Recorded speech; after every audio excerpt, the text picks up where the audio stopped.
What is up, all you fine folks out there in North Central Ohio, and welcome to another edition of the OH.Report video podcast, season number 4. I am your host tonight, Travis Big League Berardi. Brian Skoronsky still moping around in Las Vegas after that tough defeat the Browns had against the Raiders yesterday. Hopefully he's not like Clark W. Griswold, where he's down to his last pennies and needs to win a car just to get back home. But I know you're watching out there, Ski. Hope you are still having a good time out there, and I hope you bet on black and won last night after your game. We got a filled edition of the podcast today. We're going to break down the Knox Morrow Athletic Conference in another edition of the KMAC Report. We got our top plays of the week. We have our Phenoms of the week that we'll be unveiling here shortly. I will go into Berardi-Lenardi mode and break down some of the playoff rankings for the regions of our area squads. And here in a moment, we'll talk a little bit about that. Week 4, a lot more mayhem, a lot of teams getting upset again this week. But we start the podcast off with some somber news. Pete Rose, friend of the show, he was on just about a year ago, passed away at his home this afternoon. His agent confirmed this news. Pete Rose, the hit king, Charlie Hustle, passing away at the age of 83. And if you're listening out there, Rob Manfred, I think it's time to put him in the hall. Pete Rose, the hits king, one of the greatest baseball players to ever play the game, passing away at age 83. All right, let's start things off today talking about the NFL. What another interesting week we had for week number 4. I guess we'll start off with the game that Mr. Skoronsky was attending, the Browns and the Las Vegas Raiders. Once again, the Browns went down big early on, tried to come back, but Vegas just pulled off the win, 20-16. That drops the Browns to 1-3 on the season, and it just really bungles up the bottom of the AFC North. They're tied with Cincinnati, who finally got their first win of the season, holding off the Carolina Panthers. Andy Dalton in a revenge game could not pull off the win. 34-24 was the final there. So the Bengals and the Browns both tied at the basement of the AFC North at 1-3. The Ravens, wow, what a performance they had last night on Sunday Night Football. They welcomed in Buffalo. I know it was rainy, but they just completely dominated the Bills. 35-10 was the final. Just a big game for the running attack once again for the Ravens. A big 76-yard touchdown right off the bat. Really paced them. 35-10. Josh Allen did not look good in that game either for the Bills, and they just could not come back. Only one undefeated left in the AFC now, and that's the Kansas City Chiefs, who needed to hold off the Chargers. They beat them 17-10. But the Steelers, just a rough first half, could not come back, and they lose to the Colts. A lot of upsets. Denver beat the Jets 10-9 in a rainy game. Tampa Bay handled Philadelphia 33-16. Washington, I said this before the season. I thought they were going to be one of those sneaky teams. They go to Arizona and just completely boat race the Cardinals 42-14. A lot of head scratchers. Once again, Chicago defeats the Rams 24-18. Minnesota held off Green Bay 31-29. They're undefeated. And it's just mayhem, like I said, in the NFL. Buffalo 3-1 to lead the AFC East. The Jets a game behind at 2-2. Miami plays tonight. New England at 1-3. The Steelers still, despite the loss, 3-1. Steelers got a game up on the Ravens. Houston leads the AFC South by a game over Indianapolis. And the Kansas City Chiefs with a 2-game lead over the Chargers. So a little bit of a look at the NFL as we go through week 4. Still a lot of time for all these teams, but a lot of head scratching. I don't really know if there's a clear-cut favorite so far other than maybe the Kansas City Chiefs, who are undefeated and held off the Chargers. Getting back here locally, it's time for another edition of the KMAC Report. We'll start off on the football side of things. We had 3 of the 4 games live and free. Northmore defeating Fredericktown 19-6. That was the only game we did not have on our air on Friday night, but the Golden Knights pulling that victory off 19-6. They are 3-0, the lone unbeaten in the Knox-Morrow Athletic Conference, but they got another big one. It was that round robin that they were playing starting last week with them, Danville, Fredericktown, and East Knox all unbeaten at the time. Northmore took out Danville 2 weeks ago. Last week they knocked off Fredericktown, and now they get a big one down at Chet Looney Stadium. The East Knox Bulldogs, Jax Lester and company, going up against Jax Wenger and company. Big game. Blake Elliott up to 930 yards rushing. You'll see that in the rushing leaders here momentarily. But Northmore East Knox, I'll be down there with Ken Parrott. That's a big one. First place on the line, and once again could determine the champion of the Knox-Morrow Athletic Conference. It will at least show you who the front runner will be coming up on Friday night. Centerburg, they will take on Mount Gilead. Mount Gilead, a tough loss at East Knox on Friday night. Danville back in the win column. I was at that game, knocked off Loudonville. They will take on Cardington. Fredericktown now will take on Loudonville this coming week as well. So there are the standings. Northmore 6-0. East Knox, Danville, Centerburg all 4-2 overall. Fredericktown at 500. Mount Gilead, Cardington 2 games under, and Loudonville yet to get a win. Now let's take a look at our leaders. First, we'll take a look at the passing leaders in the Knox-Morrow Athletic Conference. And A.J. Bauer didn't throw a lot in the rain. They used their running attack to get it done, but he is the only quarterback in the KMAC with over 1,000 yards, passing at 1,093, 15 touchdowns. He's 52 of 83, and he's going to go up against the number 2 passer in the KMAC in Jax Lester at 833. 69 of 109 passing, only 5 touchdowns, but he's getting it done. Blaine Ball is Centerburg, really starting to light things up as well. He's at 788 and 11 touchdowns. Sipes of Fredericktown at 663, Dylan Wade of Loudonville at 637, and Jacob Hackman of Danville at 414. And like I said, not a lot of big passing numbers on Friday night due to the rain. So we'll see the receiving leaders as they also, their numbers did not go up that much.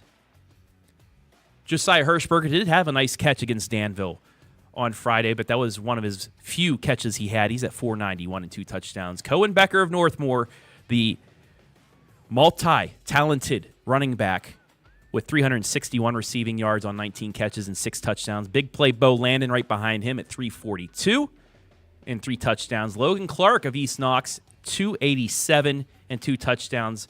Brody Davis of Fredericktown at 287 as well, but with 1 touchdown. And Dakota Cooper of the Bulldogs, 273. So 4 of the 6 in our leaders will be facing off against each other with the top 2 quarterbacks in the KMAC as well. Looking forward to that game on Friday night. But there are also some running backs that will be in this game highlighted. As you see, the rushing leaders, Blake Elliott, 930 yards, 8 touchdowns. He also has a passing touchdown. That's a little tease to the top plays coming up here shortly.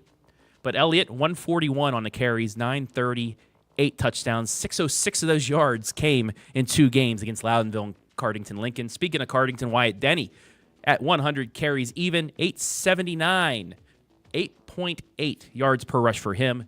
9 touchdowns. Blake Sipes of Fredericktown, the quarterback, at 794 and 9 touchdowns. Miles Marshall had a big game for Centerburg. He's up for Phenom when we unveil those here momentarily. He's at 608 with 9 touchdowns and only 68 carries for him. Cam Vickers of Mount Gilead at 606, just behind him at 3 touchdowns. And Aiden Burke of Danville, 4th 100-yard game out of 6. He's at 594 and 5 touchdowns with his performance against Loudonville. So there are your leaders on the football field.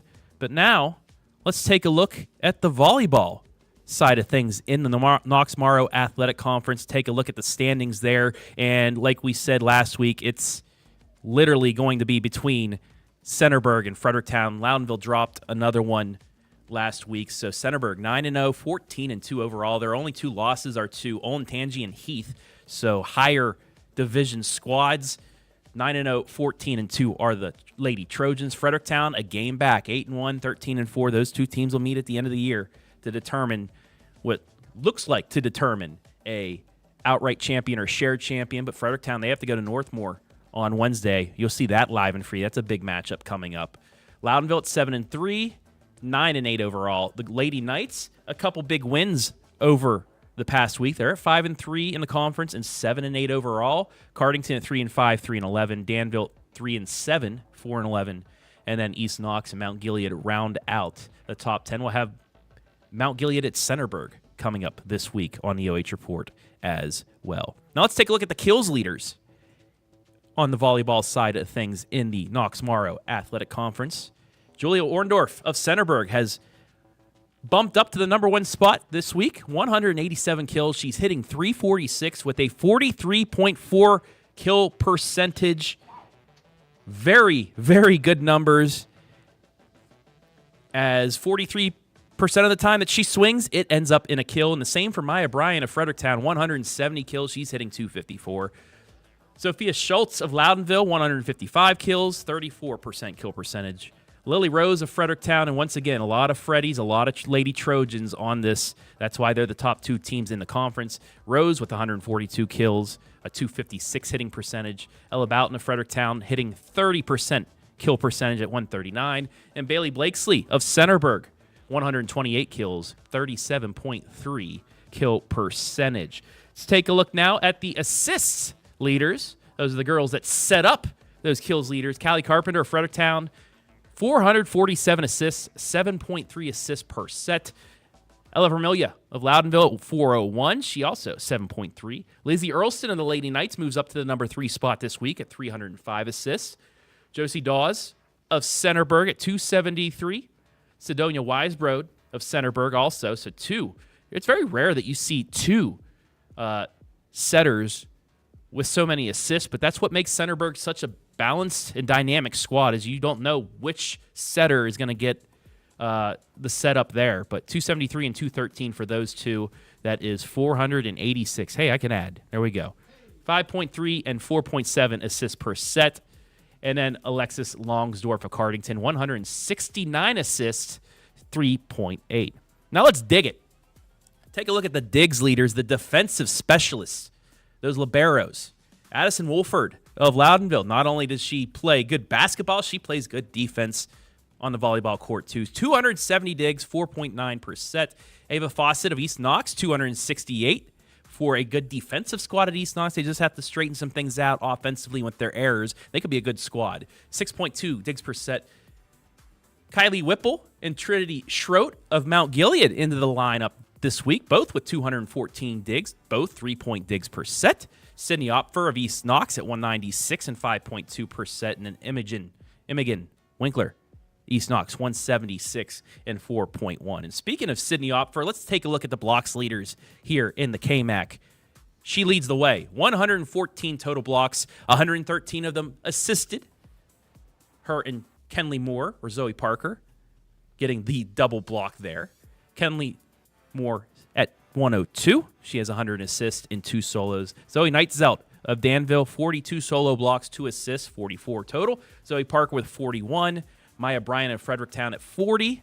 And Sophie Lee of Loudonville at 39. So once you get past the 2 lady dogs at the top, it really compacted there. 44, 41, 40, and 39. But East Knox plays as a team, so most of those assisted blocks.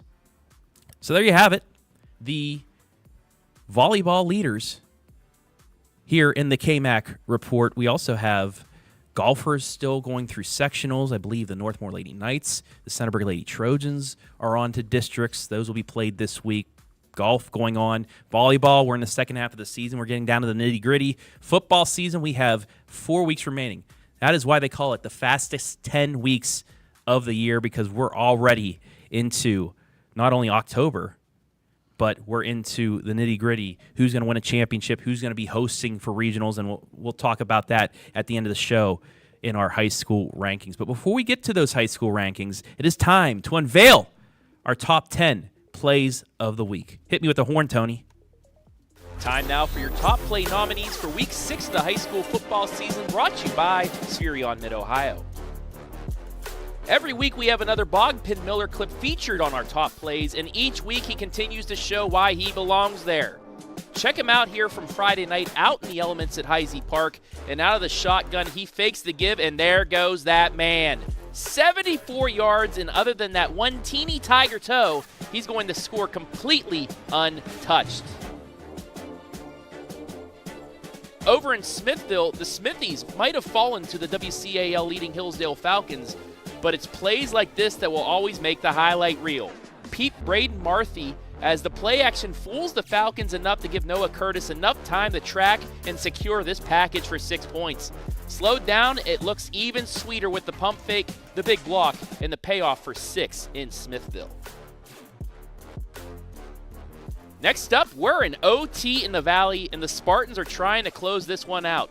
Sparty looks to hand off, but no, it's a play-action pass that sends Owen Lowry on the run, and he finds Jace Trachtenberg with enough separation between him and his defender, and that's all she wrote for the Colts.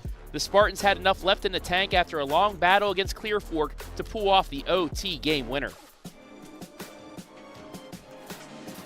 Down in Howard, Ohio, the Bulldogs are no stranger to the elements. And when the defense is expecting a run, why not let Jax Lester sidearm a la Patty Mahomes to Shane Gardner and let the man cook? Chef Shane is going to find himself with a lane big enough to drive a truck through, but this dog don't stop to smell the roses. He is off to the end zone on this 53-yard pass play. Sit, Ubu, sit. Good dog. Fans of the jump pass behold the modified bunny hop pass that is being perfected down at East Knox. When Jax Lester, wait a second, that's Blake Elliott's music. When Blake couldn't quite see if Shane Gardner was open or not, he gave himself a little boost to get the ball to Gardner in the back of the end zone. This was the final time the Bulldogs would score on the evening, but they wouldn't need to as the bunny hop pass left Mount Gilead so stunned they let a goose egg at Chet Looney Stadium. Back to Galleon we go, and do I really have to say anything? I do? Okay. They're making me say something more about Bogpin Miller.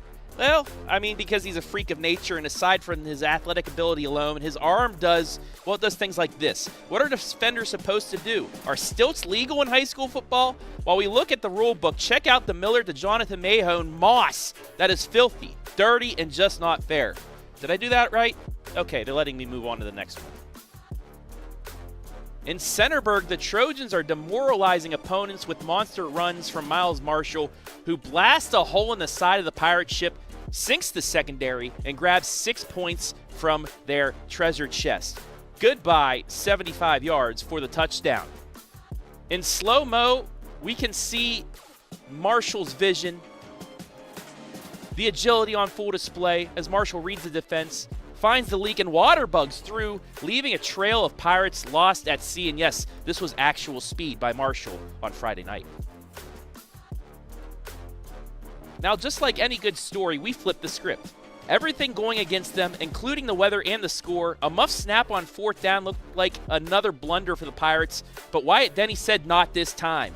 Grabbed the rock like a shortstop, got behind defenders, and blast through the last Trojan to put Cardington Lincoln on the board, preventing the KMAC shutout on the road. Boom. You know it's about to get interesting anytime you see a Lucas quarterback not handing it off, and interesting is what we get as Xavier Kimmett is going to play tip drill to pick off the Cubs and return it for about 15 more yards before he's met by a frustrated Cub, and we get a little extracurricular action going on. I mean, come on, this is football anyway. So let's focus on the play and check out Kimmett's vision as he's locked in and ready to snag this tip drill ball out of the air. It's just as nice, and it's all to set up play number 10. That's why we can call this a tease, folks. And our final top play nominee is from the ensuing interception from nominee number 9. Hey, Cameron Lucius, what are you going to do after barreling through the entire Lucas defense? Well, I'm going to the end zone, is probably what he said. But those mouth guards make anyone mumble. Pure power football is on display here, folks, and it doesn't get any better than this. A bull rush, dragging defenders and pummeling Cubs. Someone get Pete on the phone.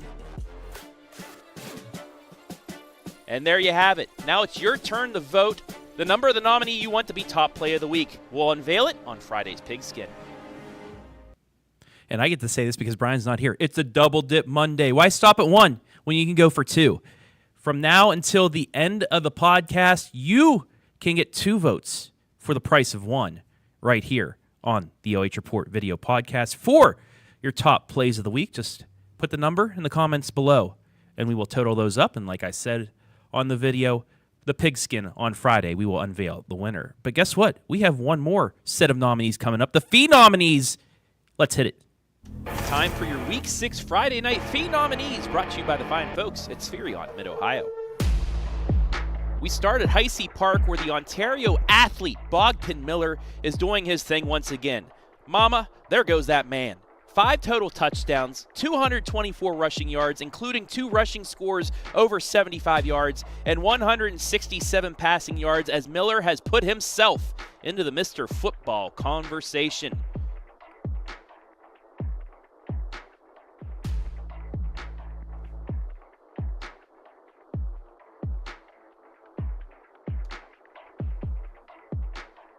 Nominee number 2 enjoys a nice rain game, because for Miles Marshall, that means he's going to get his carries, and he took advantage of every single one. 14 carries, 206 yards, and 3 scores, including putting on the water bug moves for this 75-yard scoring scamper as the Trojans rolled on homecoming over Cardington.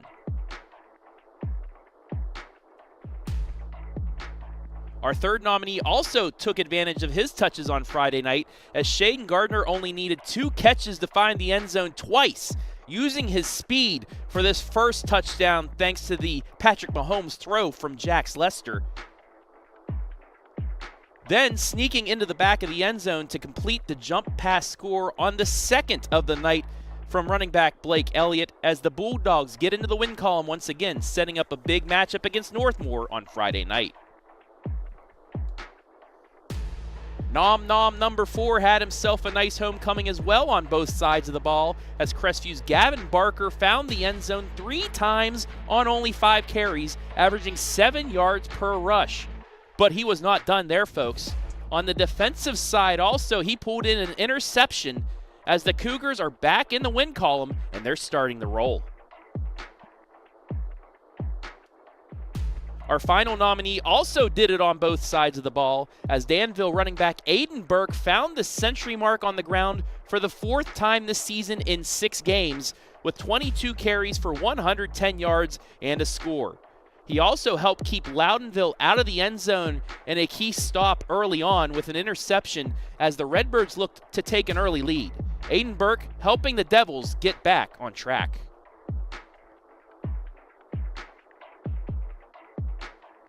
It is now time to vote.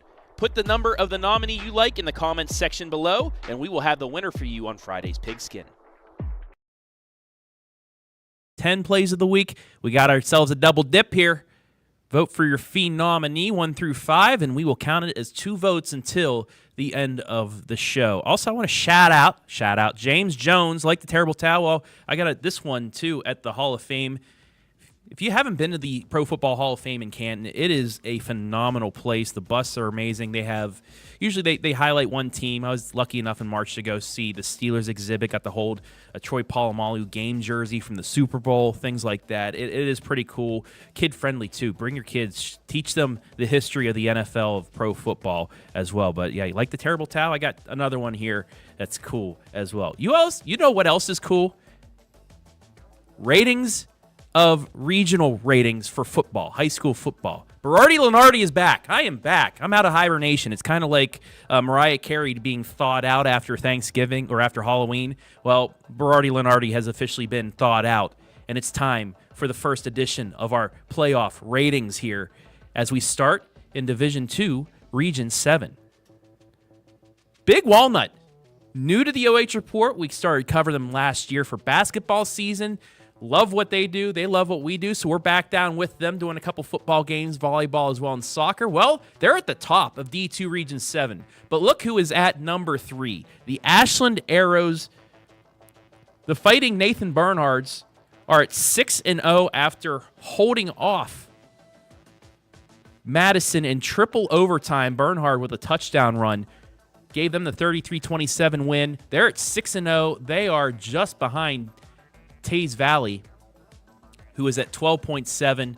Big Walnut right there at 13.5 as well. But Ashland big one. They get the rivalry against Mansfield Senior at home coming up on Friday. Then they go to West Holmes Worcester and then host Lexington to round out the season. Wouldn't it be cool if we could see a Big Walnut Ashland regional semifinal, regional championship? You never know. But if you look down further at number 8, there's the defending state champs, the Massillon Tigers. Their 2 losses are to some good opponents as well. One team, I believe, they went to New Jersey and fell to them, and then another loss for Massillon, Washington as well. They just fell to DeMatha Catholic, known for their basketball, but they're a pretty good football squad as well over in Maryland. They lost 20-14 at home to DeMatha, and like I said, they lost to Bergen Catholic in New Jersey, 35-21. They'll get Football North Incorporated out of Ontario, Canada, an equivalent of a D4 school. They get them at home coming up on Friday. But there's your D2 Region 7 rankings. Big Walnut Ashland in the top 4, sitting right there. Now let's move on to D3 Region 10, where Toledo Central Catholic playing in the Detroit Catholic League, sitting at number 1. Rocky River and Buckeye right there at 2 and 3. But you got to go down to number 10 to see one of our area teams. That's Norwalk Lexington, back at 3 and 3 now. They are tied for 13th with Shawnee out of Lima. Lexington with 3 straight victories over North Worcester and a 19-6 victory over Mansfield Senior. They overruled. It was a shutout, but then after the game, they ruled that Mansfield Senior did get on a board at the end of the game, so they ended up winning that one, 19-6. Mansfield Senior, speaking of the Tigers, they sit at 19th, just only a few spots out of the top 16 and the playoffs. They're at a 2.466 average. They have, like I said, they go to Ashland. A win there, big bonus points for them. Could vault them into the top 16. Then they play Worcester also. And then Cleveland Glen Oak at home, a D1 squad. So there's a lot of chances for Mansfield Senior to get themselves in position. If they went out, they could. Things happen. They could possibly get to that 8 position and get a home game for the playoffs, but they still have some work to do over at TY Tiger Land. Let's take a look now at D4 Region 14. Perkins, the juggernaut there, sitting with a 16.7 average. They're level 2 points, 116. That means they played some really good competition. They have allowed only 4 scores this season. 28-7 over Clyde, and Harvest Prep, they beat them 28-22, but they shut out the other 4 opponents. Clear Fork 55-0, Padua 35-0, Rocky River 49-0, Bellevue 43-0. They are on a roll, but there are 2 teams right below them on rolls as well. The Bog Penn Miller Show at Ontario and the Braden DeVito Show at Shelby. They're 2 and 3, and look at River Valley. Chase Ebert leading his squad to a 4 and 2 record at number 5. Galleon Tigers, despite their 2-game losing streak to number 2 and 3 in the region, they're still sitting there at 12th. They still can win out and have a chance of hosting a playoff game as well. And then down at number 20, Clear Fork Colts, still sitting around 1 and 5. Could have used that win. They lost in overtime at home to Pleasant. If they would have had that one, they'd be sitting a little bit prettier up towards number 16. But still, they have a shot if they can knock off Harding on Friday. That's Division 2 bonus points for them. That could move them up. Then they get Shelby, Highland, and River Valley. So still chances for Clear Fork if they can pull some major upsets off. And just outside the top 20, Upper Sandusky sits at 21. Now let's go to D5 Region 18. Edison, team we saw play against St. Paul a few weeks ago. They're still undefeated at 6-0, just ahead of Triway.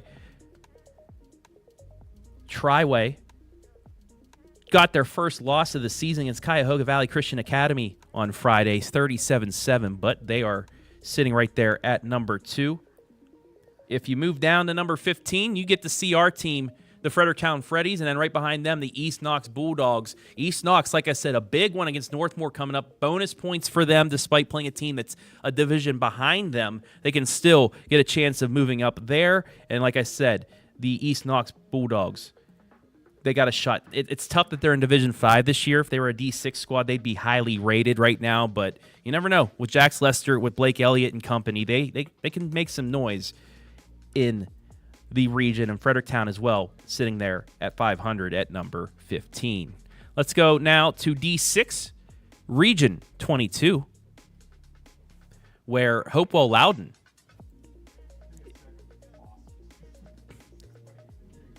Hopewell Loudon sitting at the top.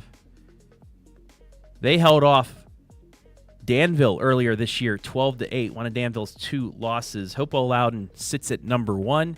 Moved down to number 7. Well, number 6, actually. The Western Reserve Rough Riders, fresh off their victory over St. Paul. They sit at the top of the Firelands Conference standings with Monroeville, who's state ranked. They're at 5-1, number 6. Seneca East, one of the 2 top dogs in the Northern 10, sitting at number 7 at 4-2. Seneca East still has a chance at some bonus points. They get 5-1 Colonel Crawford at home on Friday night. Then they get Buckeye Central and Bucyrus before a possible Northern 10 championship matchup with Mohawk in week number 10. Moving down a little bit further, look at number 18. Cary, they could still bounce. I think they will bounce back. They're at 2-4 right now, just ahead of Crestview, but they can get on a roll. We've seen what they can do. Like we said, they lost a tough one to Hopewell Loudon to open up the season, lost another tough one to Galleon. So they have some just close defeats to them, but they're a very good squad. And right behind them, Ashland. Don't let Ashland get hot. Ashland Crestview, I should say. Don't let Crestview get hot. If they can get into the postseason, you never know what could happen with them.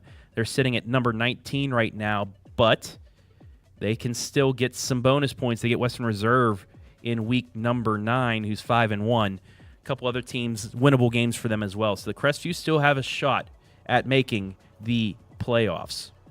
Moving on to D6 Region 23, and look at number 2. Those Northmore Golden Knights, 6-0 on the season after their 19-6 victory over Fredericktown. You saw them knock off Danville in convincing fashion 2 weeks ago on the OH.Report at home. The big one against East Knox could determine the KMAC championship for the Golden Knights. That's the biggest test they have left on their schedule. They have 2-4 Mount Gilead, 2-4 Cardington, then 0-6 Loudonville after East Knox. We'll have that game. Ken Perry and I will be on the call on Friday night from Chet Looney Stadium. Northmore sitting right behind Grandview Heights at number 2. The Centerburg Trojans, really good squad, sitting at number 11. But before we get to them, let's talk about Colonel Crawford sitting at number 8 right now. The one lost to Mohawk, but then they bounced back. Victories over Buckeye Central and Bucyrus, and they have a big one coming up at Seneca East on Friday. Then they finish out Cary, Upper Sandusky in the rivalry matchup with Winford. Colonel Crawford still, with some help, could be a top 4 team, getting a couple home games in the postseason. They got to win out, though, if they want to be able to do that. Now let's talk about Centerburg at number 11. Since that tough loss to Northmore 3 weeks ago, they knocked off Loudonville and Cardington. They get Mount Gilead coming up this weekend on the road before going to Danville, then hosting East Knox, then hosting Fredericktown in Freddyburg. So Centerburg, a lot of opportunities to jump up the ratings, maybe get into that top 4 if they can win out as well. Moving down a little bit further, Mount Gilead still has a shot. They're tied for 17th right now. They're literally a half level 2 bonus point out of being in the top 16. Shenandoah right now sits at 16th, but just barely. Mount Gilead with a chance with some bonus points. They get Centerburg, then they get Northmore. So even if they win only one of those 2 matchups, that could put them back into the top 16. They can control their own destiny for a top 16 playoff appearance, the second playoff appearance ever in the school's history if they are able to do so. Elgin sitting at 19th with a 3.15. They're tied with West Jefferson, and just like Mount Gilead, they're just outside looking in. So the Elgin Comets still with a shot at 3-3. Their schedule looks like this: Waynesfield Goshen 4-2, Upper Scioto Valley 5-1, Perry 3-3, Hardin Northern 5-1. So a lot of opportunities for big wins and bonus points for them to get into the top 16. And then off the page, but sitting at 23rd, Winford, and then Cardington at 24th. But Winford, they could still get some opportunities coming up. Mohawk 5-1 this week, and then Crawford 5-1 at the end of the season. Let's now move to D7, Region 25, where the Hillsdale Falcons, state-ranked. They were number 4 last week. We'll see if they move up or move down when the ratings come out tomorrow. Them and Monroeville are just juggernauts right now, getting big wins, 6-0 each of them. Hillsdale a 10.38 average behind Berlin Center Western Reserve, not our Western Reserve, but the Blue Devils of Western Reserve. Hillsdale still with a chance, maybe overtaking them if they can win out, because they have Norwayne, Division 5 Norwayne in Week 10, which could possibly determine the WCAL championship. So Hillsdale still with a chance maybe of getting that 1 seed. Monroeville as well at number 3. They're sitting pretty as well. They get Western Reserve and what could determine the Firelands Conference Championship this Friday night at home. Then they go Mapleton, Plymouth, and St. Paul to finish out the season for them. Looking down, look at number 10. Welcome into the conversation, Crestline. The Bulldogs. How about that? 4-2, a 14-6 victory over Manchester. This team is rolling. They're literally a possession away from being 5-1 with that 4 overtime loss to Cleveland Shaw, who's a D5 squad, but their only other loss was to Waynesfield Goshen. They get 0-6 Thomas Aquinas, then they get Hardin Northern, who's 5-1, North Baltimore 2-4, and then Vanloo 0-6. There is a legit opportunity for Crestline to get back into the postseason. Right now, they're sitting at number 10. Everybody here at the OH Report's going nuts about that right now. They're 1 spot ahead of Lucas. We had them on Saturday night at Calvert.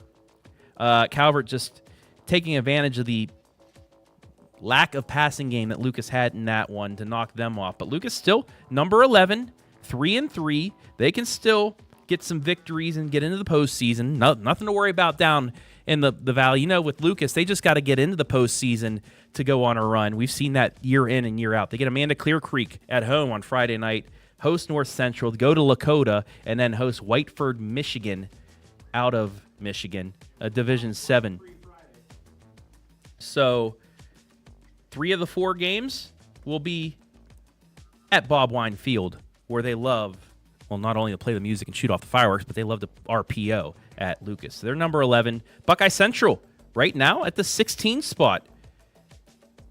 They get Cary, Seneca East, Winford, and Upper Sandusky, so an opportunity there for them to get into the playoffs. And then Norwalk St. Paul right at 17. Don't count them out at either. 2-4. Tough loss to Western Reserve, but they had New London, Crestview, South Central, and then undefeated Monroeville, so a chance for the Flyers to get back into the postseason as well. Say South Central, 1-5. They sit at number 20 with a 1.3 average. Moving on to D7 Region 26, where Tiffin Calvert, like we said, a good win over Lucas on Saturday night. They sit at number 5, just ahead of Mohawk, one of the 2 leaders right now in the Northern 10. Ada had some cousins go to Ada High School. They're happy that their squad out of the gutter, back into the playoff picture this year. 5-1 for them. Congratulations to them. But those 2 teams, the only ones we have in this region, and they're sitting pretty right now. Calvert at 4-2. They get 1-5 Margaretta, host Woodmore at 3-2, at Willard, and then state-ranked Hopewell Loudon at home to finish out the season. So Calvert, they have an opportunity to get into the top 4, maybe in the top 2 if they can pull off the victory each of the last 4 weeks. Mohawk, Winford, Upper Sandusky, Cary, and then they get Seneca East win what could be the Northern 10 Championship. So Mohawk as well, a chance to get into that top 4, which would mean they would be hosting 2 playoff games this playoff season, but they're looking good as well with a 7.1 average. 16th place Antwerp's at 1.87, so they have a big bubble over the teams that are out of the playoffs right now. Now to our final region of the night, Region 27, Division 7, Danville, right there at number 4. This is a very favorable region for the Blue Devils. Danville will go to Cardington Lincoln on Friday, and then they get Centerburg, Fredericktown, and then head to East Knox for Devil Dogs. So a lot of opportunities for playoff points for them to stay in that top 4, maybe get to the top 2. But we saw Trimble last year. Northmore beat them in the playoffs in week number 2. But other than that, Danville, very favorable region for them this year with teams moving around and whatnot, moving up and moving down. But that's it for our regional rankings. The first Berardi-Lenardi update of the season. We'll have more of this on the podcast as well as on the Friday Night Pigskin coming up in the next few weeks because, believe it or not, in less than a month, we'll know the 16 teams in each region and who will have a chance to go to Hall of Fame Stadium, Fawcett Stadium, whatever you want to call it, up at Canton for the state championships. Already past the halfway mark of the high school football season. But that'll do it for us for tonight. Give you an update of the football games going on. Another double dip tonight on Monday Night Football. The Titans, another head scratcher right now. Titans are leading 3-0 on the Dolphins. Tua Tagovailoa-less Dolphins. That's in the second quarter. And then kicking off here in a little bit. Well, actually, just kicking off now. The Lions and Seahawks also. So 2 more Monday Night Football games coming up for you. And I forgot to put any place-ins bets. Once again, I don't have any bets in there. So, yeah, did good yesterday. Hopefully, Mr. Skoronsky did good with his bets and things over in Las Vegas. He'll be back here either, it's set at midnight. I don't know, midnight tonight or midnight tomorrow, but whenever. They'll be back for more for us. But this kicks off a very busy week on the OH Report. As always, I will be at Hillsdale tomorrow night. Hillsdale taking on Waynedale. We also have Mount Gilead at Centerburg to kick things off. All week we'll have stuff. Coach's Corner, we're scheduled to have Northmore on Wednesday, so KMAC Report fans, make sure to tune in. Around 6:30, 7 o'clock on Wednesday we'll have that. We have Northmore Volleyball as well that night. And then Friday night, week 7 of the high school football season here. But I'm going to head home. I'm going to get some Taco Bell, go watch some football, and I'll see you tomorrow from Hillsdale for some more volleyball action. But for now, I'll see you later.